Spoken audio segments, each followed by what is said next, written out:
Refereeing can be a very hard job, and for as much flack as the officials in this league get, it's obvious that the job is not easy. Now, obviously, there are things that are very easy about it. It's easy to tell when there's a false start when every single player but the center moves. And it's very easy to tell that there's 12 men on the field when all you have to do is count and use kindergarten math. But there are lots of elements and things that go into being an official that the average person most definitely could not do. These are guys running full speed into each other at 20 miles per hour, and you have no idea where they're going, what they're going to do, or how they're going to do it.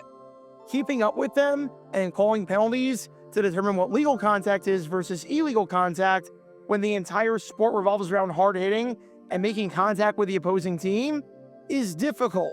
And even when officials get criticized and get it wrong, for the most part, they're getting more right than they are wrong. Not saying they're immune from criticism or anything like that, and not saying that the officials are perfect. Believe me, they are most definitely not. And I find myself screaming at least once a game about a call that they got horribly wrong. But this is just to say that it's a tough job. But of all the referees in the history of the NFL, I'm not sure there was ever one as confused as this one that you've been watching. This man right here is Larry Nemmers, and he worked in the NFL for a really long time. The man started officiating college football in the 70s before going to the NFL in 1985, and he served as an official all the way up until 2007. However, after being a side judge for the first few years of his NFL career, even working a Super Bowl, he was promoted to referee in 1991. And when you're a referee, unlike every other officiating position, you're on the mic. You have to be the one to make the final call. You have to be the one to address the crowd and address both teams as to what is happening. It's not just a role about knowing the rules. It's also a public speaking role. And of all the debuts by referees in NFL history, this one might have been the worst. I don't want to say the worst in terms of getting the call wrong or anything like that, or costing anyone the game. Rather, I want to say the worst in terms of everything going wrong when the man had to get on the microphone. Because he said some things that I promise you, most of us would not be saying during the game if we had that job. Because during his refereeing debut, a Week 1 game in 1991 between the New York Jets and the Tampa Bay Buccaneers, a lot of people were left to wonder whether or not Nemmers was watching the same game as everyone else. And this is the story behind what might just be, considering the circumstances, the worst referee debut in NFL history, and the most confused referee who ever lived. Make sure you hit that like button down below, subscribe, hype that video up, and turn on the notification bell so you don't miss a single video that we post on the channel, because we post every single day on here about the weird and the wacky history of the NFL with stories like this one that you may not have heard of before. So if you like that sort of stuff, then this is definitely the place for you. Thanks in advance for liking and subscribing, and for hyping the video up, and for helping us grow this community. And with that in mind, let's talk about the referee that shouldn't have swallowed his whistle, but rather his entire voice. Before I talk about the actual incident in question and just how bizarre it was, we need some context to understand the play that happened in the game, as well as how the game itself was going. It's September 1st, 1991. It's Week 1 of a brand new NFL season in the earliest kickoff date yet, and we've got an interconference battle on our hands over at Giants Stadium between the New York Jets and the Tampa Bay Buccaneers. After both teams ended last season with a game against each other, in a battle that you can learn more about by clicking the card in the upper right corner, they're kicking off the new season in the same fashion. Both teams were coming off of 6-10 seasons the year before, and both teams didn't have a ton of expectations surrounding them going into the 1991 season. So to start this year off on the right foot would be big. And with the Jets leading this low-scoring affair 10-6, we get to the bizarre point in the fourth quarter that left everyone scratching their head. It's third down, and with the Bucs needing 2 yards to get the first, they find themselves at their own 28-yard line. Buccaneers quarterback Vinny Testaverde has had a rough day so far, as he's just 11 for 26, completing 42% of his passes. And his day is about to get a heck of a lot rougher when, as he's flustered, he decides to throw the ball off balance directly to the middle of the field, hoping to hit his running back. However, instead of finding his running back, he finds the arms of a Jets linebacker, with Joe Kelly coming down with the ball. For Kelly, the former first-round pick, this was his first career interception with the Jets, and his third career pick after having two with the Bengals from 1986 to 89, and it was a big one.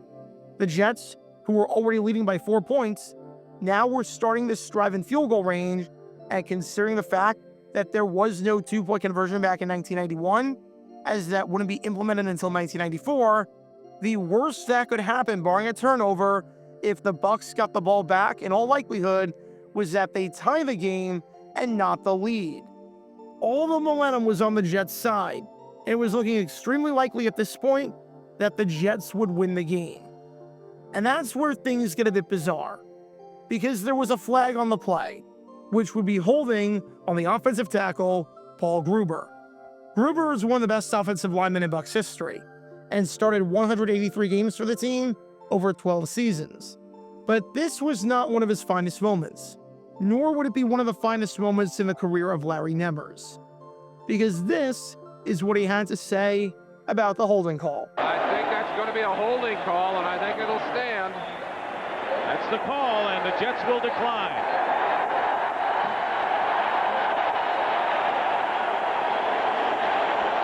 Holding, offense, number 74, penalty decline, fourth down. That's right.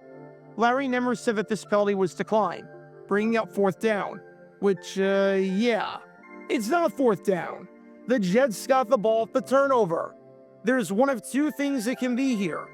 Either the Jets commit one of the dumbest decisions of all time and accept the penalty, bringing up third down again, or the penalty is declined and the Jets have the ball and it's first down. This is like when the catcher points to the first base umpire and asks whether or not the batter went. Instead of signaling a strike or a ball, he signals the shape of a Y from the YMCA. There is no scenario where it can be that. So already, we're off to a good start in his debut. Larry Nemmers just announced that the Jets picked it off and declined the penalty, but it's fourth down. So I guess based on that logic, the Bucs can stay on the field and punt it away. But whatever, he got the down wrong. So what? We clearly knew what he meant, and this feels like an overreaction. First and fourth start with the same letter, so I get it. And believe me, if that was it, then I would 100% agree.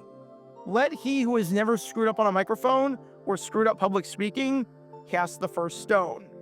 Except if you thought that call was weird, it's about to get a whole lot weirder. Because this play was close enough that it went to instant replay. I'm not exactly sure what there was to look at here. Kelly clearly had control of the ball, and it didn't touch the ground. But back in the first iteration of replay, there was no challenge system, and anything that was close enough could be looked at. I should also note that the first iteration of instant replay was so bad that it got scrapped after the 1991 season, as it slowed the game down and got a lot of things wrong, one of which you can learn more about by clicking the card in the upper right corner.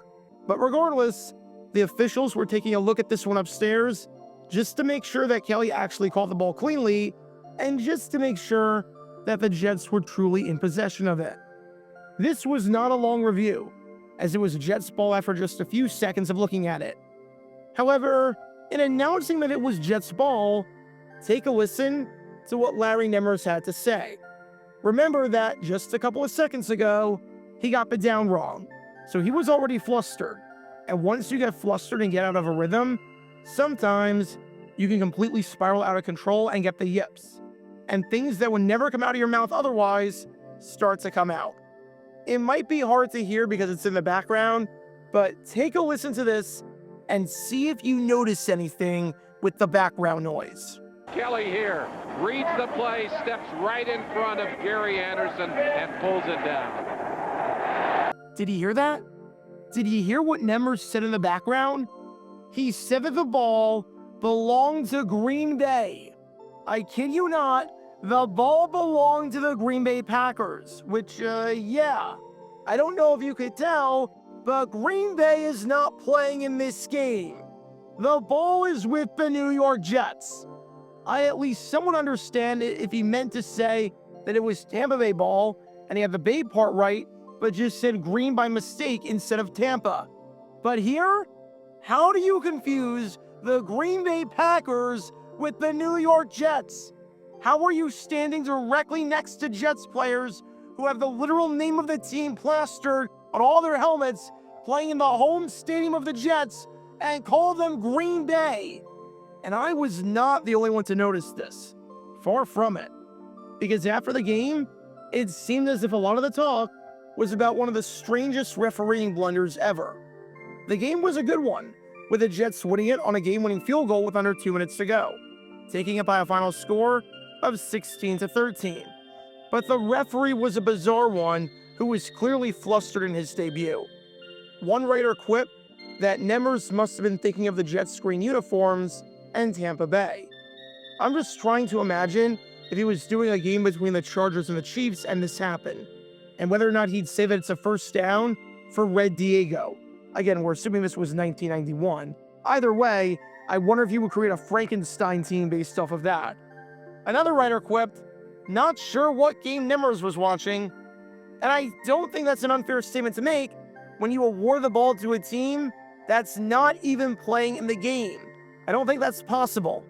I think people would give you funny looks if you said that you enjoyed watching the Bills win Super Bowl 59, seeing as they were not one of the participants in the game, though they could not have been worse than the Chiefs. For the record, the Packers were playing the Philadelphia Eagles that week, and the Packers lost 20-3.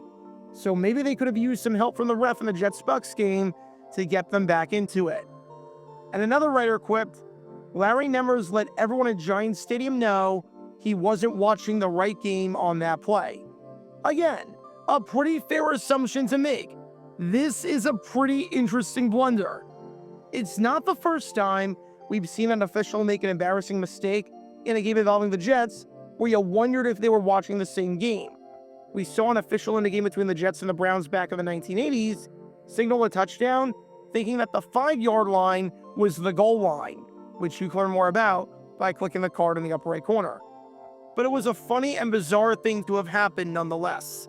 They got it right at the end of the day. It was Jets ball, but just a very weird process to go about it. Nemmers ended up having a successful officiating career in the NFL, working some Super Bowls and being a referee for a long time after this. But obviously, this was a debut to forget. These were some words that he would like to have back. In a matter of 30 seconds, not only did he get the down wrong, but he got the team wrong, inviting a third team into the mix that was not playing in the game.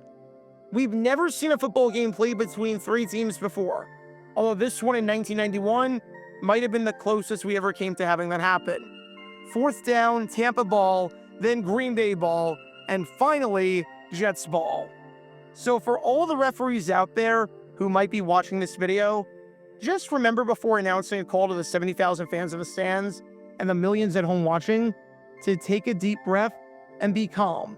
Because if you're not, things like this can happen where you get 2 calls wrong in quick succession by introducing 2 impossible scenarios in 2 50-50 options.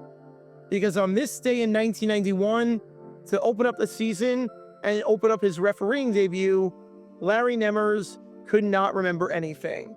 Jets go Pack go. Check out our live streaming schedule for the next few days. We're live every single day on this channel, whether we're covering a sporting event or playing GeoGuessr or just taking your requests. So make sure you like and subscribe and turn on the notification bell so you don't miss a single time that we go live and so that you can join this community. Also, thanks to all our members and our Patreon supporters who get exclusive perks like their name at the end of each video, members-only Q&A streams, and cool emojis to use on videos and during streams.